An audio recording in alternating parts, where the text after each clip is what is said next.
ತಾಯಿಯೊಂದಿಗೆ ಬೈಕ್ನಲ್ಲಿ ಪ್ರಯಾಣಿಸ್ತಾ ಇದ್ದ ಮಗ ಕೆಲವೇ ಕ್ಷಣಗಳಲ್ಲಿ ತನ್ನ ಕಣ್ಮುಂದೆಯೇ ತಾಯಿ ಪ್ರಾಣ ಕಳೆದುಕೊಳ್ಳುತ್ತಾರೆ ಎಂದು ಊಹಿಸಿರಲಿಲ್ಲ.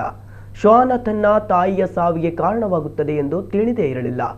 ಹೌದು, ಶ್ವಾನದ ಜೀವ ಉಳಿಸಲು ಹೋಗಿ ಮಗನ ಕಣ್ಮುಂದೆಯೇ ತಾಯಿ ಸಾವನ್ನಪ್ಪಿದ ಹೃದಯ ವಿದ್ರಾವಕ ಘಟನೆ ಬೆಳಗಾವಿಯಲ್ಲಿ ನಡೆದಿದೆ.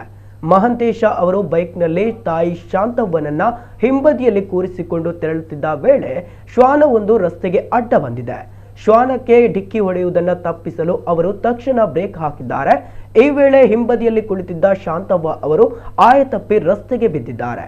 ಪರಿಣಾಮ ತಲೆಗೆ ಗಂಭೀರ ಗಾಯವಾಗಿದ್ದು ಸ್ಥಳದಲ್ಲೇ ತಾಯಿ ಕೊನೆಯುಸಿರೆಳಿದ್ದಾರೆ. ಮಹಂತೇಶ ಅವರು ಸಣ್ಣ ಪುಟ್ಟ ಗಾಯಗಳೊಂದಿಗೆ ಅಪಾಯದಿಂದ ಪಾರಾಗಿದ್ದು ಆಸ್ಪತ್ರೆಗೆ ದಾಖಲಿಸಿ ಚಿಕಿತ್ಸೆ ನೀಡಲಾಗುತ್ತಿದೆ.